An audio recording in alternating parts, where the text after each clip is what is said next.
Hi Pisces! Tignan po natin kung ano yung mensahe para sa iyo ngayong fourth quarter of 2024, October, November, and December.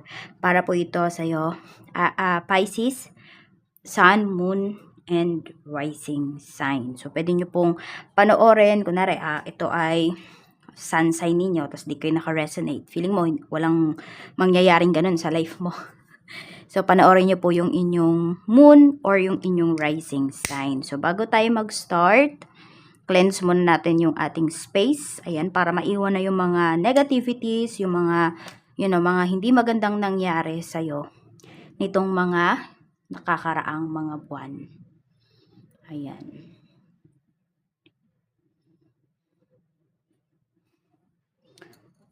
And sana tapusin nyo yung video natin na to.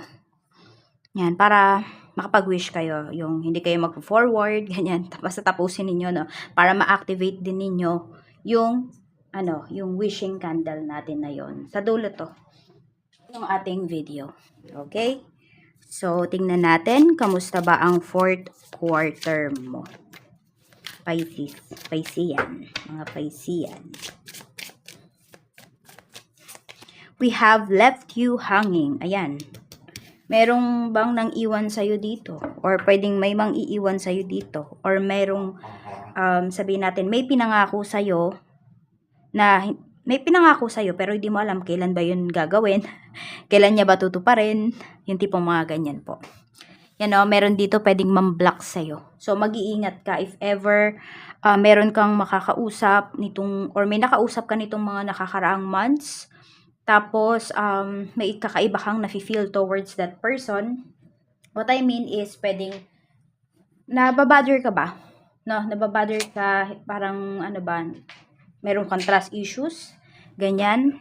So, wag mong babaliwalain yon, or meron kang nafe-feel na something towards this person. Kasi pwedeng yun nga. Siguro wag ka muna magbigay ng efforts, ng so much love for that person, kasi pwedeng, yun nga, baka maiwan ka dito sa ere, in short. Meron din akong nakikita dito for some of you, pwede na may trabaho. Ayan o, may trabaho kayo na in-applyan, or meron kayo dito, di ko alam kung pupunta yung iba sa inyo sa ibang bansa, Pisces, no? So, parang, alam mo yun, parang, kailan ka ba talaga aalis? Yung tipong mga ganun, yun yung mga tumatakbo sa isipan mo. Diba? Makakaalis ka pa ba? Ganyan. O, parang ang daming paasa sa life mo. Ngayong na to. Ngayong fourth quarter.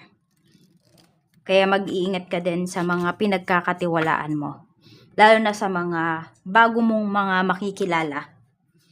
Tignan natin. Okay, Spirit Guide.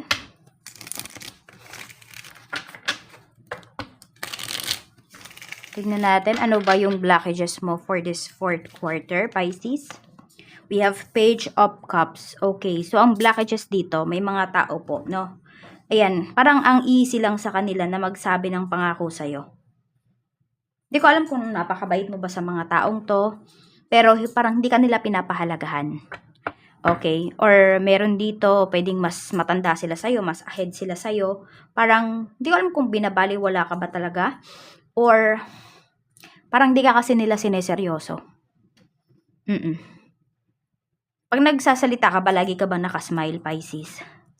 Kaya yon, or smiling face ka ba? Kaya parang yung may mga tao talaga dito na hindi ka sineseryoso. Ayan, isa yan sa mga blockages. Tignan natin. Tignan naman natin yung strength mo. We have the Hanged One. Okay, you're very resilient. Yun yung nakikita ko dito. And, you know na madami kang pwedeng i-sacrifice. Okay? Basta ganito, parang mahal mo yung tao, mahal mo yung ginagawa mo, meron kang kayang i-sacrifice for that certain situation, for that certain person. So, yan naman yung strength mo dito. Kaya mong mag-sacrifice. Kaya lang, may mga tao din dito na pwedeng ikaw yung sinasacrifice nila ngayong fourth quarter. Tingnan natin. Ano ba yung mga paparating sa life mo? We have 10 of Cups. So, ito, it's either kasalan to, ipupuntahan mo, or invitation, may invite ka. Ayan kung meron naman dito, merong, nanliligaw sa inyo, or meron kayong nililigawan, pwedeng i-invite kayo ng taong yon sa family gatherings nila. Ayan po. Meron yata kayong a-attendan na debut, birthday, basta malaking okasyon to Parang bonggang occasion to. Tingnan natin, ano pa yung mga paparating. We have King of Wands. Okay. Meron dito, very charismatic person. Ayan. Or pwedeng, ewan ko kung magkaka-crush kayo sa taong to Pwedeng parating to sa life mo. Yan. Tignan natin, ano pa yung mensahe. We have the devil. Ayun, may matutukso dito. Or may mantutukso sa inyo. Ayan po yung energy. Kaya mag-iingat kayo baka makilala nyo yung taong to. Ayan, kung ano man tong mga pupuntahan ninyo, mga parties, mga occasions. Tingnan natin, satisfied ka ba sa ganap ng 4th quarter mo? Sa mga ganap. 2 of Pentacles. Sa 50-50. Merong disappointments. Merong happiness, may frustrations, basta 50-50 yung mararamdaman mo dito. So, pwedeng hindi ka talaga totally happy. But doon naman sa mga negativities or sa mga mistakes na pwede mong magawa, matututo ka naman doon. Pero hindi ka totally satisfied. Pero alam mo, pwede mo naman yung baguhin. So, guidance lang naman to para sa inyo. Tignan natin. Okay. Ano ba yung mga reminders sa'yo ni Universe? We have the Star. May healing tayo dito, may recovery. Meron ding pag-move forward. Okay, so pwedeng, ayun, ito yun, no? 'Di ba? May bagay kayo na hinihintay, pero baka hindi kasi talaga yun para sa'yo at parang pinapaasa ka na talaga. So, you need to move forward from this. Mag-move forward ka na. Parang wag mo nang hintayin na masayang pa yung buong 4th quarter mo para dito sa hinihintay mo na alam mo naman na walang kasiguraduhan. Tapos, meron din po dito, ayan, di ko alam kung meron bang nangako sa inyo dito na tutulungan niya kayo na madala sa ibang bansa. Parang ipipetition kayo. Oh, baka nagdadalawang isip na yung tao na yun.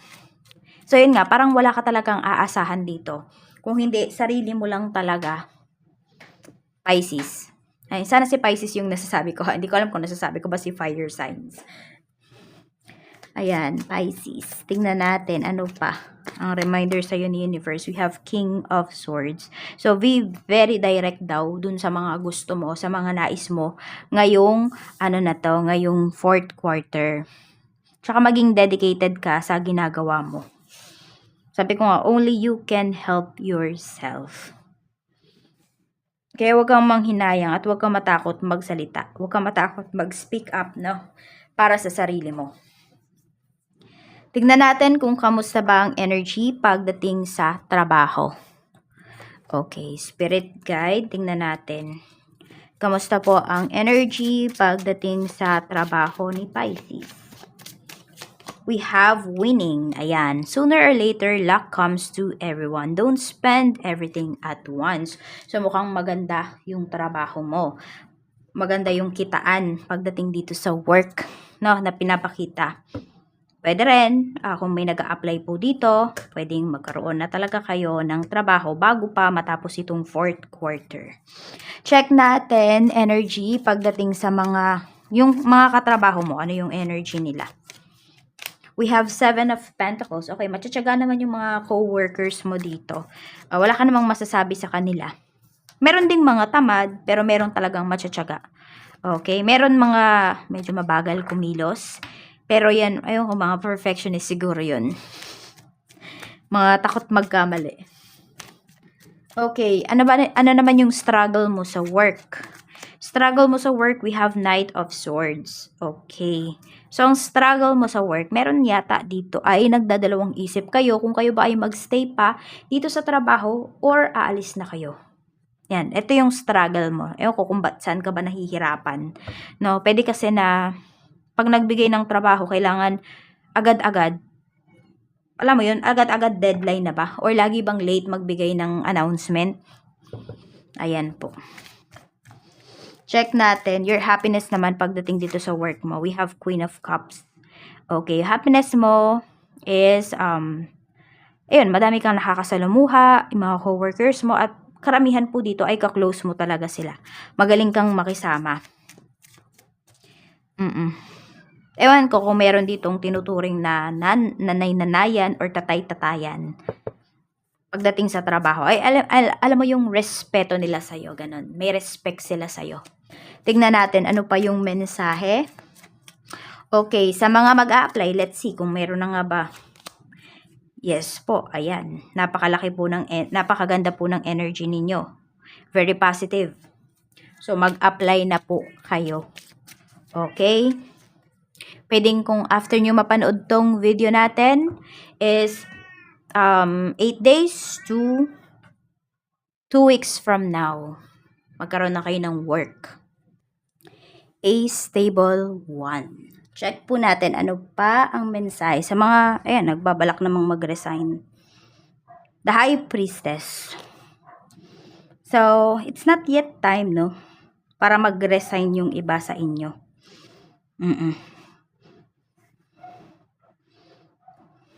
But let's see.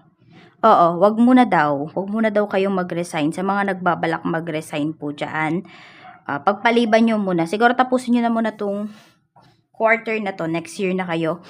Oo, mag-resign. Check natin. Energy naman ng family. Sige, let's see. Spirit guide, energy naman po ng family. We have camera. Okay, madami kayong namimiss na family members. Malayo sa inyo, pumanaw na. Okay, tingnan natin. Or meron ka bang nakaaway dito na family members mo, namimiss mo na yung family member mo na yon. Parang gusto mo siyang kausapin. Pwedeng yung salo-salo, ay yung ano na to, yung 10 of Cups natin na to, yung mga occasions na to, pwedeng about yan sa family mo. Hindi ko alam kung pag, fourth quarter is maraming nagbo-birthday sa family members mo. Or namimiss ninyo yung mga ginagawa ninyo dati, nung mga bata pa kayo. Diba? Yung celebrations, how you celebrate, yung mga mga occasions. Tignan natin, ano pa yung mensahe. Okay, your parents. We have 3 of Cups. Okay, so meron po dito, pwede kung kayo yung parents, no, pwedeng may celebrations nga dito. Pwede po na may salo-salo talaga. May magkikita-kita dito. Ayan, pwedeng sa side ng mother mo, sa side ng father mo. Pwedeng may reunion. So, magkikita-kita sila ng mga kapatid niya. Meron din ako nakikita dito. Pwede po na may magdiriwang ng anniversary pagdating sa parents. Okay, your siblings, we have the Lovers. Meron kang siblings dito na pwedeng ikakasal ngayong per months or fourth quarter. Kaya sabi ko dito parang ang dami yung mga occasions, no? Tignan natin. Okay, your relatives naman, we have the Emperor. Ito, may mga pagkikita-kita din talaga. So, kung meron kang mga relatives dito, tapos meron kayong lupain, or ano man tong pwedeng paghati-hatian, ayan po. Meron din ako nakikitang invitation dito. Coming from your relatives. Pero mas more on kasi, para mga legal papers yung pinapakita po dito. Ayan, or pwedeng meron ba kayong sakahan, Pisces, tapos sakahan, palaisdaan, ganyan. So, pwedeng sino ba yung may turn na ngayon? Kaninong turn na ba? Okay, kung meron naman po kayong mga anak, tingnan natin. We have the World. Okay, so miss na nung iba sa inyo, yung inyong mga anak, or karamihan sa inyo, na nasa malayo. Yan po. Either dito lang kayo sa Pinas nag-work, pero nasa malayo yung mga anak nyo. Pwedeng nasa province sila, ikaw nasa city. Or pwede naman po, nasa ibang bansa yung iba sa inyo. Yan, miss nyo na yung inyong mga anak. Huwag kayong mag-alala kasi nami-miss din po nila kayo. Meron dyan, merong may tampo, hindi kayo kinakausap. Pero ang totoo, nasasaktan, nami-miss kasi kayo. Tignan natin pagdating naman sa love life. Spirit guide, pagdating naman po sa love life, kamusta? Meron tayo ditong lightning and girl with a snake. Okay, so meron dito, mag-iingat talaga kayo ha, kasi may mga paasa talaga. Ayan, baka meron dito ginagamit lang kayo. Pwedeng pastime lang yung iba sa inyo. Kaya mag-iingat. Meron dito pabago-bago po ng ugali. Hot and cold. Pwedeng, kung kailan niya gusto makipag-usap sa'yo, noon lang siya makikipag-usap sa'yo. Parang di nakikipag-coordinate yung taong to. So, tignan natin. Okay, sa mga single pa rin ba? Ang mga single natin. 6 of Cups, hindi na po Pisces. Yung iba sa inyo, ayan, magkakaroon na kayo ng relationship. Pwedeng yung taong to, matagal mo na tong kakilala or matagal mo na tong pinagpe-pray. Yan po, yung iba sa inyo, yung makakarelasyon ninyo. Tingnan natin, sa mga still in a relationship ba kayo? Pa ba kayo ngayong 4th quarter?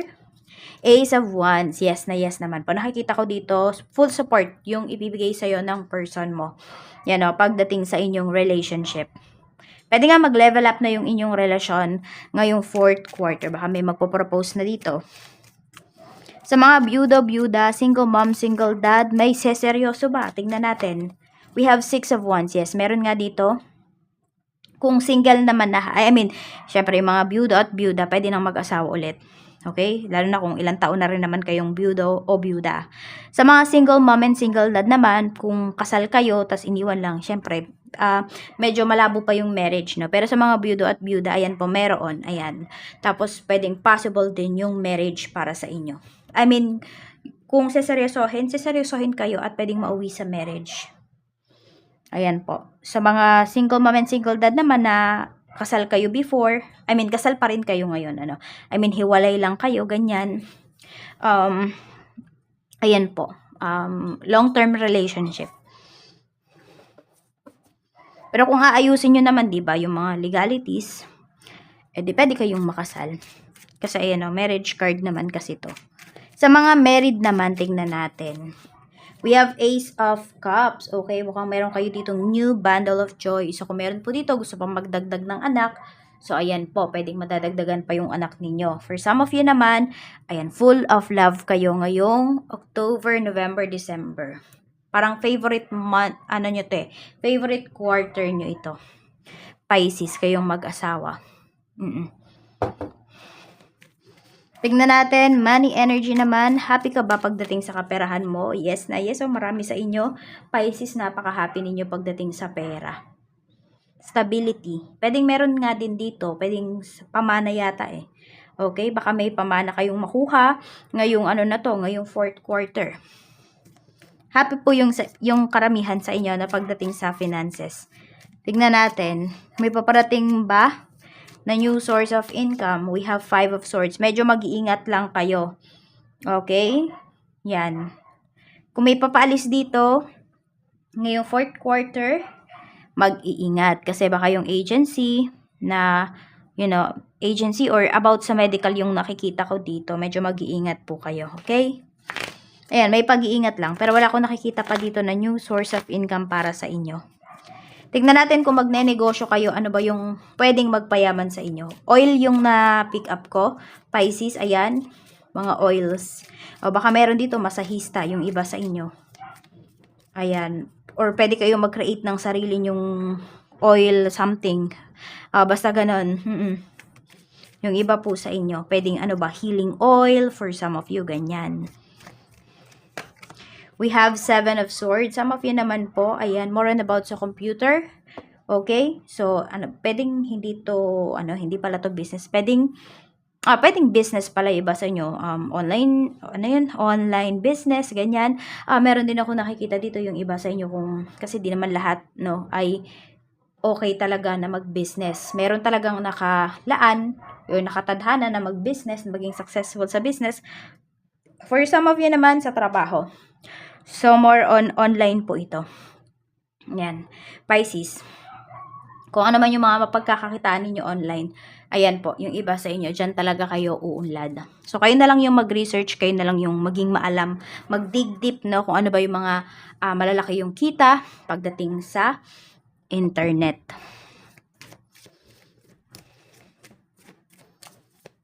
Tingnan naman natin yung health mo. Okay, we have 4 of Swords. Okay naman po yung health ng iba sa inyo. Meron tayong Queen of Pentacles. Ayan, meron dito. Pwedeng nagme-maintenance na lang yata kayo, ganyan. Or, pwedeng merong magkasakit. Tapos, kaya naman ng gamot lang. Ayan po. I mean, kung may bukol kayo, ganon, kakayanin pa siya ng gamot lang. So, pwedeng hindi pa ganon kalaki kasi naagapan po ninyo.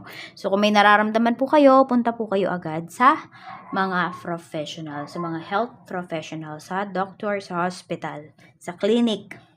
Huwag na kayo magdalawang isip pa. Sa business naman po, ayan, sa mga mag-start mag-business. At tignan muna natin yung overall energy sa mga sa mga may business, no? Knight of Wands. Okay, maganda yung energy. Kailangan lang alerto talaga kayo dito. Yan. Sa mga mag-start mag-business, we have 9 of Wands. Okay, marami pa kayong kailangang alamin pagdating dito sa negosyo na gagawin po ninyo. So, you do your research na talaga. Okay naman po na umpisahan ninyo. Kaya lang, okay, wag nyo muna umpisahan ngayong 4th quarter. Pero kung pagkain yung business ninyo, okay, umpisahan nyo na. Kasi diba, mabenta yung mga pagkain lalo ngayong October, November, December. O, yung iba sa inyo, okay lang naman na mag-start na yung iba sa inyo. Yung iba naman, kung feeling nyo, wala pa talaga kayong background dyan sa sa negosyo na itatayo ninyo, you do research and next year nyo na po umpisahan. Or you can start small naman kasi. Sa mga may current business, ang ganda ng energy ninyo. Palong-palo ngayong 4th quarter. Nakita nyo, nagbibilang kayo ng pera dito. So, marami talagang Pisces na happy na ngayong 4th quarter. Tignan po natin. Sa mga nalulugi naman yung business. 9 of Swords. Ayan, parang nagsusuma na kayo dito. Madami na ba kayong nautang dahil dito sa business ninyo? Malaki na masyado yung napuhunan ninyo pero walang bumalik. Death card, okay. Yung iba sa inyo, give up nyo na. Ayan po yung sinasabi sa inyo kasi mahirapan lang kayo. Iba sa inyo, nagkaka-anxiety na kayo, nagkaka-depression na kayo dahil dito sa negosyo ninyo. Pwedeng hindi talaga to yung para sa'yo. So, give up mo na and then mag-start ka na lang ulit ng something. Pwedeng nasa maling negosyo ka. Or yung iba naman sa inyo, pwedeng nasa maling lugar lang kasi kayo eh.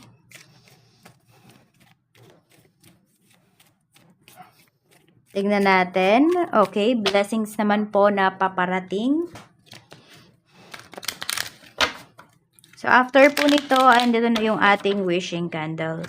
So, I hope hindi kayo nag-skip, hindi kayo nag-forward para na-activate po ninyo. We have confidence. Napakalaking ambag niyan ha. Napakalaking blessings niyan. Hindi naman lahat ng tao may confidence. Or hindi lahat ng tao ay may confidence tayo. Pero yung iba, lahat pala may confidence. Pero yung iba, 'di ba, napakababa ng self-esteem nila. Yung iba naman sobrang taas. Which is mali. Dapat balance lang yan. Ayan. So, yan po. Ang mga blessings na pwedeng dumating para sa'yo. We have transformation. Okay, meron nga dito, mabuboost talaga yung inyong self-confidence. Ayan. And even dito, kasi mabuboost siya, pwedeng dahil may babaguhin kayo sa inyong katawan, may babaguhin kayo sa pananamit ninyo. We have answers. Malilinawan ka rin dito. Ayun, kaya tataas yung self-confidence ninyo. Pwedeng iba po sa inyo, nag-aaral kayo, may mga inaaral kayo. Ayan, so alam nyo yung meron na kayong alam, Pisces. Okay, lumalawak po yung inyong kaalaman, kaya nagiging confident kayo dito at mas mapupurso mo yung gusto mong ipurso. Alam nyo yung parang mawawala yung mga takot nyo dito. Katulad nito, may naluluging negosyo. Kailangan daw, di ba, pagbabago. Yan. So, alam mo yun, hindi kayo matatakot na magsimula ulit. Hindi kayo matatakot na magsimula from scratch, ganyan. So, ayan po. Mag-wish na po kayo ng mataimtim dito sa ating wishing candle.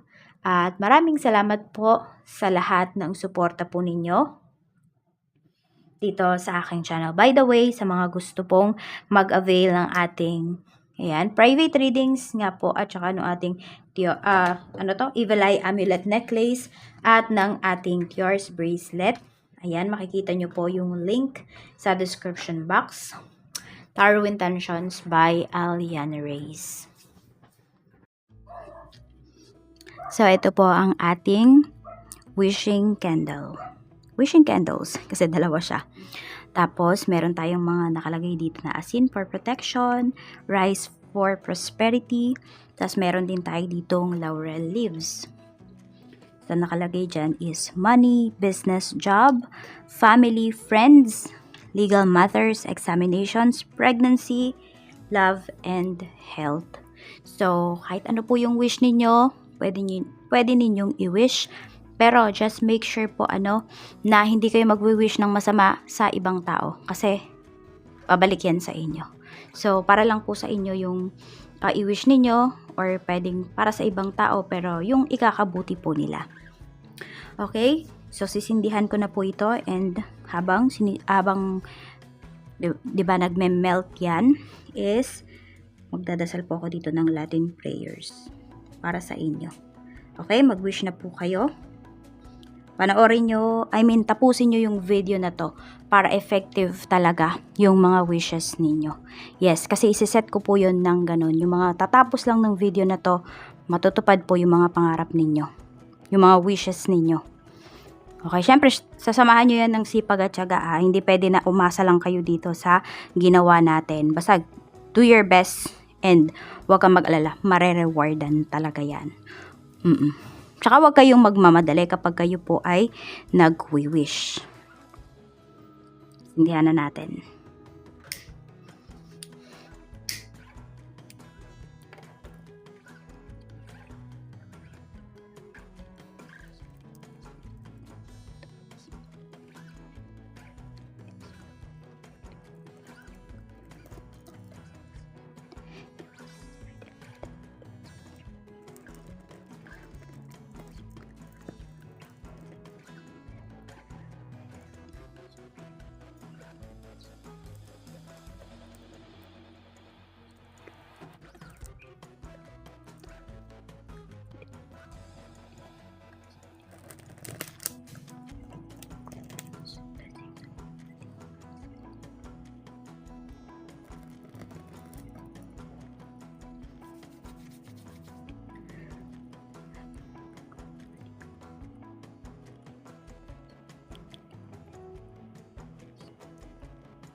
Ayan, nag-melt na po ang ating wishing candles. Maraming salamat po sa walang sawang pagsuporta ninyo dito sa aking channel. And I hope you enjoy this last quarter of 2024. More blessings to come po para sa inyong lahat, sa pamilya nyo, at yan, sa love, sa health, sa money, sa business, sa job, sa family, friends, legal matters, examination, and pregnancy.